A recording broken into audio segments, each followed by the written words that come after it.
chances are this will be Gremlo, right? 5 seconds remain. I think so. They could switch around and let Brewmaster play in the offlane. I think it really depends on who's going where. I think the Leshrac are reasonable enough against the Storm Spirit in the mid lane. We did see Monkey struggle against Rayleigh's on his Storm last game. Like that guy was just getting bodied the first couple of creep waves, so maybe they feel like, okay, something is able to keep its distance a little more. It doesn't have to play into the creep wave and those revenants. We'll change it up a little bit. So yeah. Here's the thing, like with the last phase pick here in 2, this is what you're talking about. They can protect the Pangolier pick. You can now go for like a ban on the Bloodseeker if you're worried about that. You could still run it in the safe lane, but yeah, this is sick. This is really good for the Pangolier. The only other option would be like an anti-mage, which it's not bad against either. 5 seconds. Yep. Ready. Let's see what these last couple of bans are. I mean, we've gotten rid of a couple of the heroes that were in the last game. What do you have to get rid of anymore? What do you think? You think either team is mind flayed here? No, I feel like both teams are feeling pretty okay. You got to ban some carries here for sure. And the question is, like, really, where is this Leshrac going? Is it an off lane or a safe lane? Or is it, mid lane? And they could do a lane swap here. Like Monkey is definitely the Brewmaster player, but he could go back into playing the off lane here and have like Gremlo take mid lane on Lesh. Okay. All right. Here's my thoughts to you. You played against Stonebank last time. He had an amazing game. Are you afraid of Stonebank now if you're an Arkosh player, or do you not know what fear is? I think they are fear, right? Like they're kind of like the embodiment of fear as like Team Arkosh in general, right? So I don't think they have to. I don't think they really worry about fear all that often. Slack said in an interview that Arkosh means love in the demon language. I was reading this. I think it was on esports and GG. But the person interviewing him later looked it up and said that Slacks was lying to him. And there's absolutely no correlation between love and Arkosh. Slacks makes the name, and he can have it mean whatever he wants. I know it's supposed to mean. Is that how languages love work? Gaming? Yeah, absolutely. That's how words were invented, right? They're just like, yeah, whatever. What does this mean? I don't know. What do you want it to mean? Fair enough. I just think it's hilarious that he flat out lied to the guy who was interviewing him. That's I good really like the stuff right Drow there. ban. They do ban the Bloodseeker like we were talking about. It is just something that you want to protect the Pangolier with. It's really bad into the Storm, but it is one of those things where they just want to make sure that Lukey doesn't have a really rough game. Clink's ban as well. So I'm really curious what this last pick is going to be. If they're getting rid of the Drow, okay, when I see the Clink's getting gotten rid of, I think Illusion Heroes. When I see Drow gotten rid of, I think like Terrorblade and Morphling, yeah. but Clink's is really bad against Terrorblade and Morphling. 5 seconds remain. So yeah, maybe the Terrorblade here for the side of Arkosh. Arms will play that one.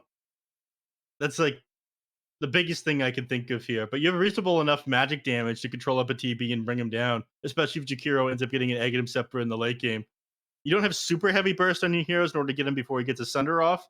Once he gets a couple items to be a little bit more tanky, which is concerning. Yeah, maybe TB on Arkosh.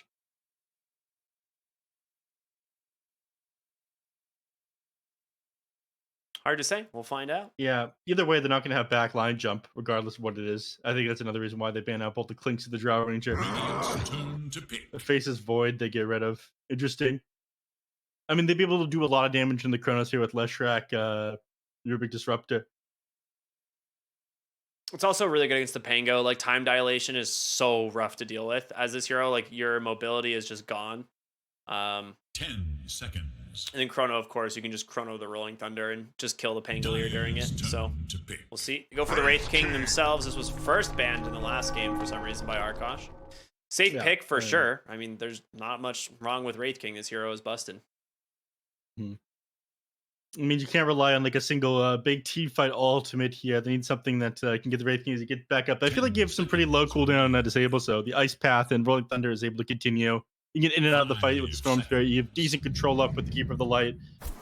You have a Phantom Assassin on their team. I mean, I like that. I should have thought of that one. You have got heroes that are very weak to jump on the backline. The Rubik and Disruptor all of a sudden have a super hard game dealing with both the PA and the Storm Spirit. I'm not entirely sold on the PA pick, but I understand it. It is definitely a good pick here. I don't necessarily think it matches up all that well into Wraith King anymore because you can just go Silver Edge and Wraith King just does like an insane amount of damage. But if PA has a really good lane, she'll definitely pop off here. So we'll see. Should be a lot of fun. We got game 2 here between Arkosh and DogChamp. DogChamp currently up 1 game here in this series. And of course, it is the qualification match. So the winner of this will move on to phase 2 of the BTS Pro Series Season 10. Exciting. We'll see if Arkosh can draw it out to a game 3, like you mentioned. I like the lineup a little bit more, but the PA is going to be scary. Stonebank popped off the previous game. If they can shut him down, and they have decent odds in this game, but you got Luki on a signature hero. You got Storm Spirit on a signature hero. These are things we talked about they should have banned out, man. I think Arkosh is just doing their own thing too much. I mean, I think the biggest issue is Yaren on this Keeper of the Light because it works really well with Pangolier and it works really well with Storm Spirit. Works really well with Phantom Assassin. Like, all of these heroes have really low cooldown spammable spells, and it's going to be rough. Yeah. Well, we'll see how the lanes go. Aaron, of course, super scary. Maybe they're getting up into the creep camps that they normally stack before this game starts. Pre-laning phase, instead of going to the mid to ward and sitting on top of the high ground there, they ward up the camps around the Storm Spirits lane. That way they can shut down Ray Lisa.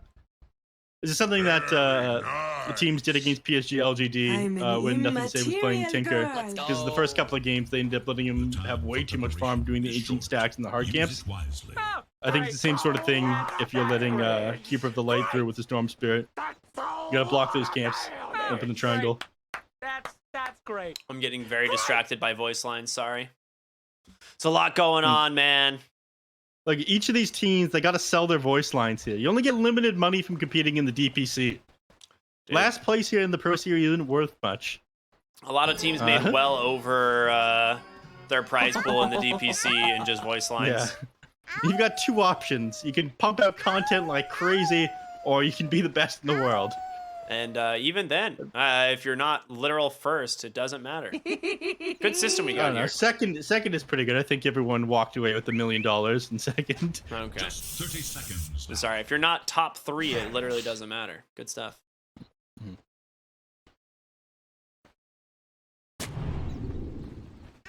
But yeah. Did you get the copyright permission from the dog? The dog is actually a girl. Oh my god. Girl still have What is happening here? hide the alt chat. Hide the alt chat. I can't yet. Forsaken Oracle duking it out here with Yarns. Gonna be able to grab the bounty rune and just walk away. Yeah. What is this ward? Oh, well, they didn't see Wraith King coming, and that is first blood into his arms, you could say. This guy. Thank God this is going to be the last game. Oh, yeah, I had to. I was waiting for that one.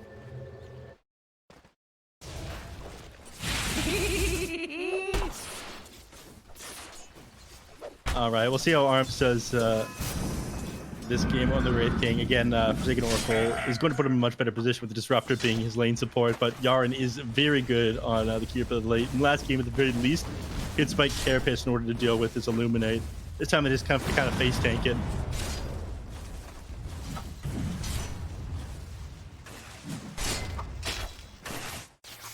Well, let's take look back at mid lane, because last time Monkey struggled a lot here in this matchup. He still managed to come out ahead in net worth at the end of the lane stage, just because he, managed to find a lot of kills in the lane, or a lot of creep in score in the lane eventually. But he also found some kills as well. So let's see if it ends up panning out for him again. This time, much more even after the first wave. But he's doing slightly better. Yeah, he's just dealing with his Storm Spirit. He just needed to practice the matchup once or twice first. I don't think, now that release is level 3, it gets a little bit more difficult. He's got that 1/1/1. You do a lot of damage with this. And he's already got the bottle coming out to him just before the 2-minute mark for him to get the water rinse out. He's got lots of mana to burn through. Yeah, Monkey actually changed up his starting items quite a bit. He had double Gauntlet in the last game with like Iron Branch and Tangos. And this time opted to go just double Iron Branch into a first like an immediate bottle, and he's got a stick queued up as well. So just opting to have a lot more regen instead. Ooh, top lane. Wow, they find a kill there onto B9. Nicely done. Don't want to go under the tower though. Radiant's top tower is under attack. Second kill of the game going their way. I mean, do you have a decent amount of control here? Telekinesis and Split Earth, pretty easy combination there, plus the magic burst from Fateful, and ooh, the fire didn't catch him, just a slow. That's something that's so interesting about the Jakiro there. Yeah. Luke and Arm both dropping fairly low. That Luke might go back in there with Swashbuckle, but it's only level 1, so let's be a little bit careful. Once you get level 3 on the Oracle, or Forsaken, or on the Disruptor, I wonder if he just goes for the second point and Thunderstrike to just harass out this Pangolier. He's not a hero that does exceptionally well with that type of magic damage. He's trying to chase down the Disruptor, and he's going to be able to slow him down. Swashbuckle just on the mark. Nice dodge there from Forsaken Oracle, but cooldowns kind of refreshed. Going to summon those skeletons and have them just chase after him for a little while. Except this one, which decides its life is meaningless, and it's just going to stand there. He's going to go for Forsaken Oracle here. Blast going to come out in a second. He's going to walk. Oh, I know. Saw that one coming.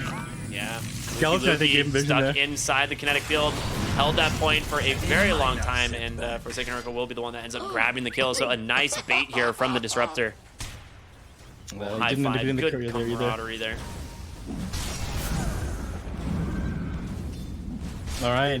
Ended up baiting himself, going too far forward, trying to finish off Forsaken Oracle. And because of that, I mean, you're down, you're in position 3, and they feel like Wraith King's still getting a reasonable amount of farm despite having to walk away to deal with you. So bottom lane not going ideal for them this game. Safe lane is much better than the previous game. So is mid. I mean, Monkey has 26 CS. I think last time he was at like 15. He's doing way he's only better. like 150 net worth down on the Storm Spirit. Way better. Unfortunately, Forsaken Oracle is found in the river here, and he's going to give up a kill here to Ray Lulisa. Alright. Gremlin actually slightly misplayed this top lane. Went for like a stun combo there, missed a Split Earth, but still a lot of magic damage between these two heroes, so Stonebake does need to be careful. Yep.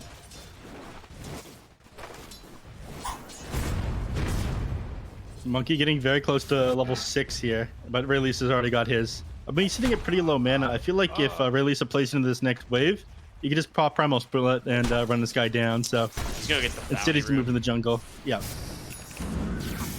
Meanwhile, Yaren still just stacking those creep camps with the Illuminate. Very nicely done.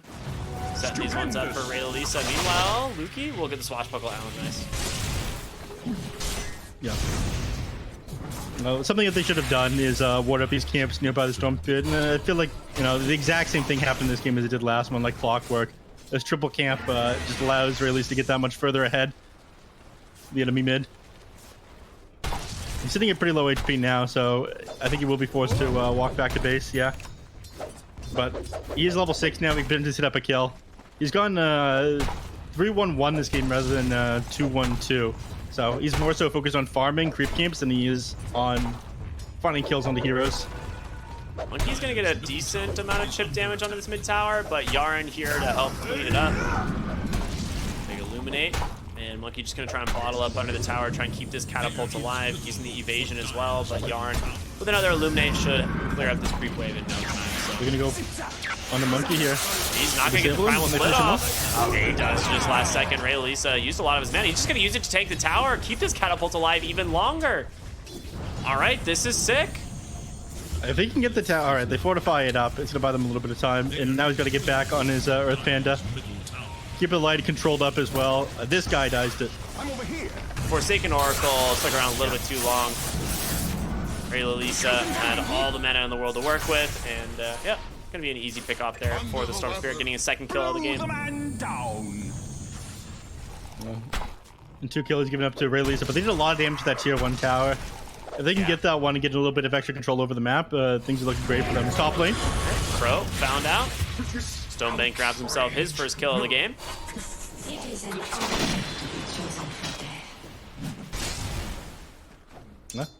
Nice find. And B9 going to the bounty rune. Very nice. Love it. Yeah, come around on Monkey. You almost put its own cooldown for another 70 seconds, but you have like 1,000 HP to try to burn through. He goes around to the backside of Monkey here, but decides not to go for him. I think he's going to go for Forsaken Oracle instead. He's sitting at pretty low HP, so maybe he just doesn't want to commit so close to the tower. Yeah, it's a little bit scary. There's a lot of damage that comes out from the 4 points in Thunderclap, but now that he sees Forsaken Oracle far enough away, he will grab him. Send him back with the Glimpse, though. Forsaken Oracle.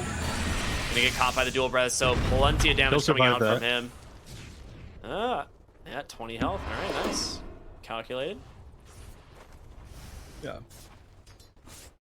Gonna sell back up and get back to work down here in the bottom lane. Again, Arm's doing much better than he was last game. I think he was below all the other cores in the previous game. This time he is at the top of the net worth. Yeah, he's having a great time. Phantom Assassin's not far behind though, and Gremlo definitely struggling here in this offlane. Doesn't have a lot of XP. He needs to get that level 6 stab kill threat from the Pulse Nova. And right now, just 5.5. Mm-hmm. So making playing this fairly aggressive. Power triggers his first item with a Blightstone as well. Trying to punish Gremlo. He's forced to go Chainmail. He's going to go into Mechanism. And he's just going to go Guardian Greaves, I think. That is insane. I rarely see offlaners build this item anymore. It's just so expensive. Sick play there from Lukey. Just soloing Forsaken Oracle. His Arms has to just watch. Unlucky. Pango is one heck of a hero. Yeah. Should look to their top tower. Lisa right back to farming. Picks up a Tumbler's toy. Monkey, he's just gonna commit it all here. Yeah, he's I mean, does he need to? If he gets the split earth, they get the kill, no problem. It does connect. All right, he's gonna commit the split earth as Lisa comes in, getting it sent into Sky thanks to the Cyclone, but Stonebank is here. I think Monkey might have to give this chase up here. I don't think there's any way he's gonna be able to find any of these kills. And he's got to be careful. In fact, no, Forsaken Oracle comes in and Stormspear decides to back out. I mean, you beat a little bit of trouble. You are very tanky on the Brewmaster, though. Well, elsewhere on the map, I mean, it's all space for the Wraith King, right? Yeah, Arm's still doing pretty well, but Phantom Assassin's not struggling either. She's now top of the net worth, working towards that Battle Fury.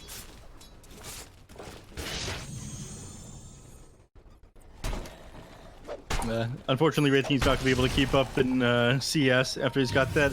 I'm surprised he ended up going in the extra points in Immortal Strike to farm. It increases the crit, it decreases the cooldown slightly, but I feel like extra points to Vampiric Spirit help you farm out way faster when you got the boys. He hasn't really been spamming this. Lukey does clear them out, though, with Swashbuckle and Orb of Corrosion. So maybe that's why. I'm sure Arm's just smarter than me. That's the reason. Ooh! All right. Revenge kill from the grave. Gremlo managed to take down Stonebank. That's a lot of gold going back his way. Doesn't get the XP from it, which is a big loss because that is a very high-level Phantom Assassin, but gold, slightly good. Diabolical ended up being enough. And so do I. 408 gold for that kill. That's not bad. It does slow down the battle theory. It takes the PA off the map for a little bit. You gotta pick up the pace on this one. What's up?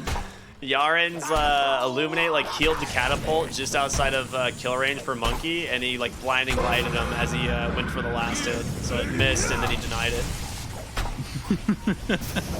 Pretty rough. He's gonna pay for this one with his life. Yaren in some trouble. He's gonna get thrown right back into the hands of the Monkey, but is he gonna get away with this once again? Nah, he gets crit. All right. He drops the mana on Lisa before he goes down, though. Gremlo finds a kill onto B9 top, so rotation from Arkosh actually netting them quite a bit here as they get the mid-tier 1 tower and 2 kills. All right, this is big. But yeah, Stonebank very much needs to pick up the pace here. All this extra map control they're going to have getting that tier 1 tower in the mid lane. Yeah, they were losing heroes in the top lane while it happened as well. It's not like they made plays happen somewhere else. Look like you're trying to pressure bottom lane, but anybody can respond to this one. Tower's still at half HP. Well, it's difficult. If you're a support and he has Rolling Thunder, he can just kill you. So It's a little bit scary. He is level 9 all of a sudden. He was falling Just gonna let behind him 100 quite a to bit 0 earlier, this? but yeah, Orb of Corrosion. Not much you can do. Look at this man. He's spreading the dot. The Orb of Corrosion. Against the tower, easily done. Turn their attention top now. Arms here on the Wraith King. They're gonna check for TPs with the kinetic field. Gremlo, 4 points in the Edict. If they can get this tower to be sick. Yaren here behind the tower though. Casting this Illuminate, trying to run away. They get a center down. Forsaken Oracle finds him. Let's get the glimpse off in time. He does right into a telekinesis split earth, and Yaren stolen Illuminate from Crow. All right, that'll do it. Make some quick work in this tower like you mentioned. The 4 heroes up here. They're not going to try to defend this. Instead, Stonebank just used to keep working towards his Battle Fury. It's very important that he gets it soon. Thinking about committing mid. Luffy's got Rolling Thunder, but not an easy target. All right, they find Crow on the backside. Nice done there from Ray Lisa. Now see if they can get their chain stun here onto Monkey. Number 1, number 2, Ice Path to follow. Can they burst him down? He gets healed up, and now he's going to turn the aggression back the other way. Gremlo will find the Pangolier, gets the kill. Glimpse. Yules will not save you, B9. I guess that was Cyclone, but you know, either way. Yeah. Again, Brewmaster is way too tanky. Even with all that chain disable, they couldn't finish him off. A stick ended up healing up just enough for him to not go down. And he's just going straight for the Aghanim Scepter again this game. Yeah, I liked it. It makes a lot of sense. It's so good.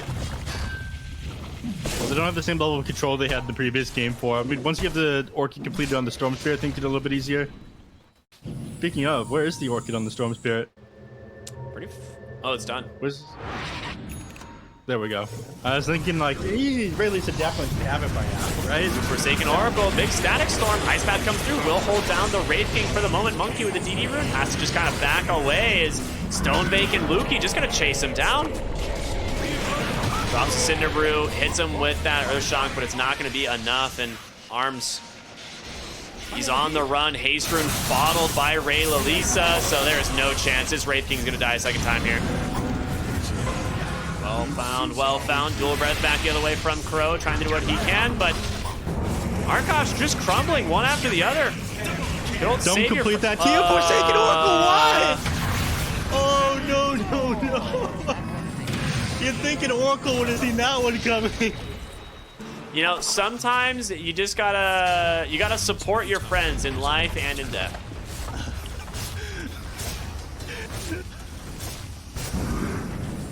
This was definitely a while in death moment, in case it was unclear. Yeah.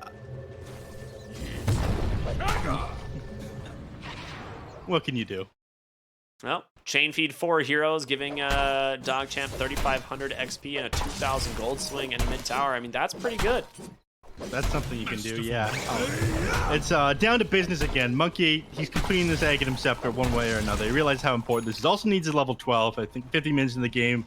Your level 1 ultimate is starting to get outscaled by the enemy heroes. Phantom Sound with the Battle Fury can clear through that one pretty quickly. And she's working towards her BKB pretty quickly now as well. Picking up the pace here on Arkosh is very important. Remo's got his Mechanism Mana Boots. This is Yule Scepter queued up. I mean, Yule Scepter is going to be very big for catching out the Storm Spirit as he tries to initiate on heroes or just saving himself.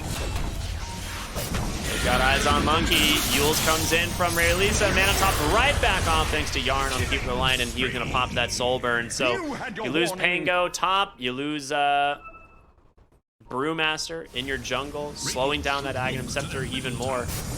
Yeah, they end up catching him out with Static Storm. Oh, nice catch there by Forsaken Oracle. And Stonebank. He's back. He gets the blink out though, so he's going to be just fine. Stolen Macro Pyre. That's pretty sick. Who's got a mech? Gremlo does. Nice. Yeah. Yeah, we're just talking about that one. We thought it was kind of weird that he would be going Mana Boots and Mechanism into eventual Guardian Graves. Yeah. I mean, it's not bad. He's not like the primary damage dealer, but he's gonna have to be eventually, since Brewmaster is kind of utility at some point. I mean, Brew can do a lot as the game goes on, but you definitely need somebody like dishing out damage while the Brewlings do their thing. Radiant should look to their He's got his courier headed to the secret shop, and he's gonna have that Aghanim Scepter finished in no time. Yeah. 20 gold away. Doesn't quite have his level 12 yet though, but that'll come pretty quickly too once he clears out another kid. Finds a random Leshrac in the trees. Ray Lalisa there with the DD rune's gonna make quick work of him, and now into the chase. Yeah. Tumbler Toy on forward. Crow with a stolen Rolling Thunder says hello. Lukey just gonna run him in circles. Oh, 40 HP. Crow's gonna make it out. Meanwhile, Forsaken Oracle, he didn't get the memo. Caught out, take it down, and the rest of the team does manage to get away though. Radiant's bottom tower. 7k gold lead now for the side of DogChamp, increasing by the minute. I mean, you can see Yaren, he's past the off lane. Leshrac about to pass your mid lane Brewmaster. This is what happens every single time you give this guy Coddle. I don't know. Yeah, I mean, I feel like that was like the #1 mistake. Your first mistake was giving up Stormsphere at the beginning of the draft. Your second mistake was giving up Keeper of the Light at the beginning of the draft. There were a lot of mistakes from fairly early on.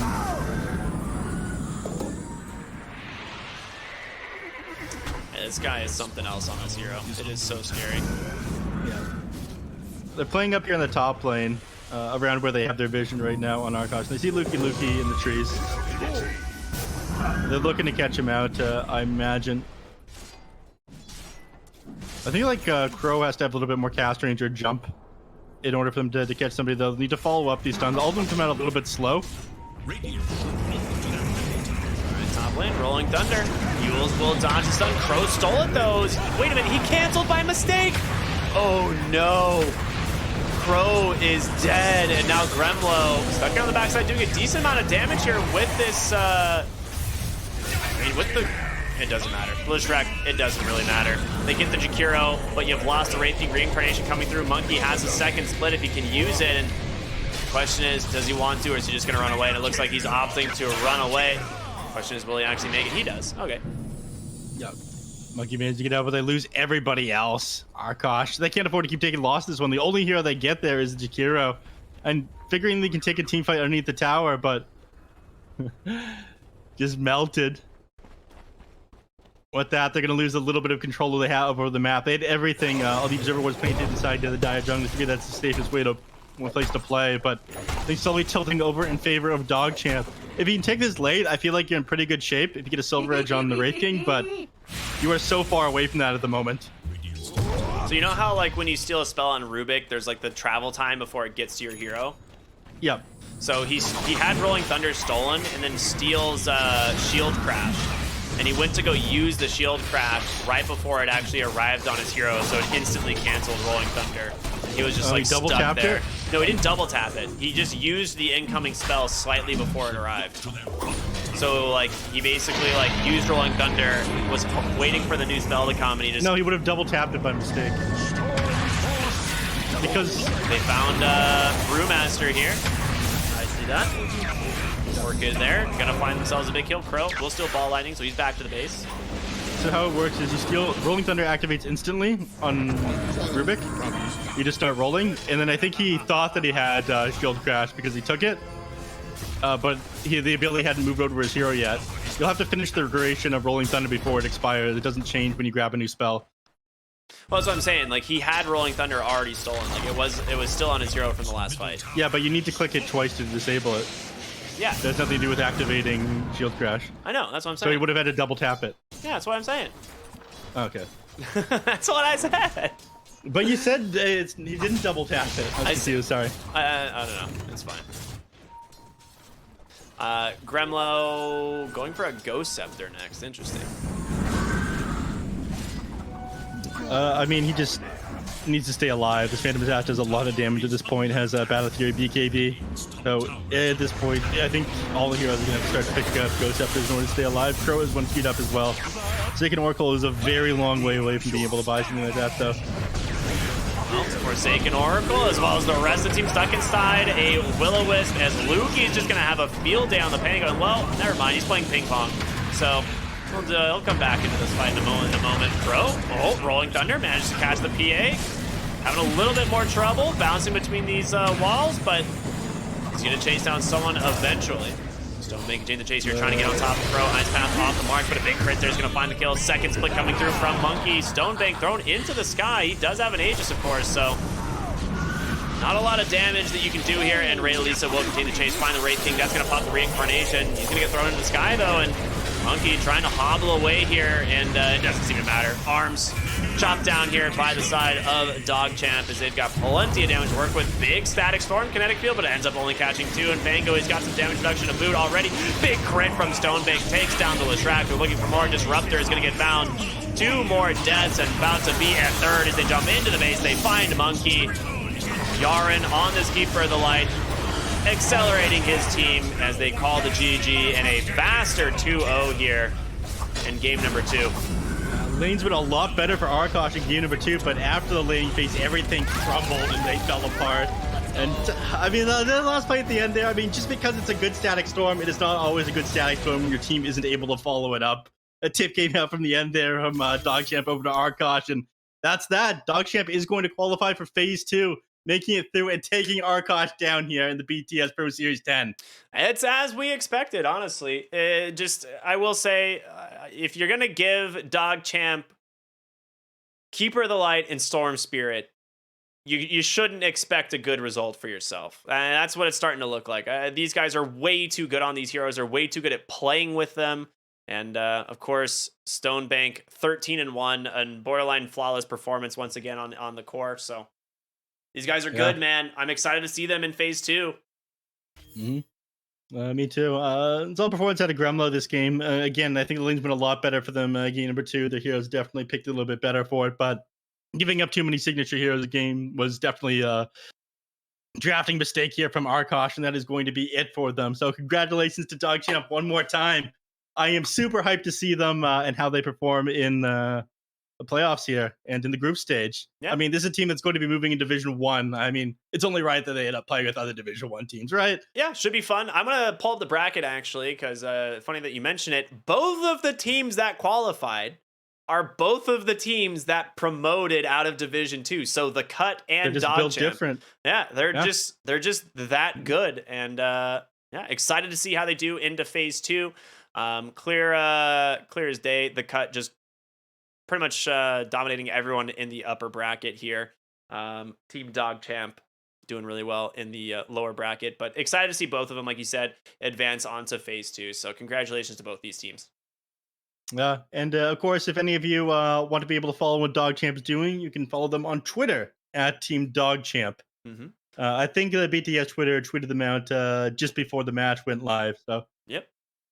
But that's going to do it for us today, and I think for a little while, because we've got some DPC playoffs happening this weekend, so we come back with phase 2 the following week, if I'm not mistaken. So stay tuned for that. If you guys are not following Beyond the Summit on Twitter, make sure to do so you can kind of follow this tournament as we go. The Pro Series 10 is going to be a lot of fun for both North and South America. And of course, they got Southeast Asia happening as well, in case you want to catch some of that action. But Neph. All right, Ricky, now you need to do one more thing before we go. Okay. You need to give everyone your best awoo. No. You gotta. No, you first, sir. Are you sure? Yeah, no, I don't know. Do I? I don't know, man. Do I hit them with the awoo? I don't know. You're more of hold on. You're more of an uwu kind of guy, so I don't really know about how I feel about this, if I'm being honest. You give him an uwu, Neff? I'll give him an awu. How about that? Okay. Uwu. All right, give the people everyone. an uwu. Thank you for having got a fantastic night. Oh my God, you are so fake. Baby. Woo! Nah, congratulations to DogChamp. It's been a fun one. So fake. I got him, dude. Had to bait you. It's too easy. All right, I'm out. Thank you all so much for watching. This has been the BTS Pro Series season number 10. My name is rkryptic, of course, here with Neff. And we'll see you all next time when we come back in for phase 2. Have a wonderful night.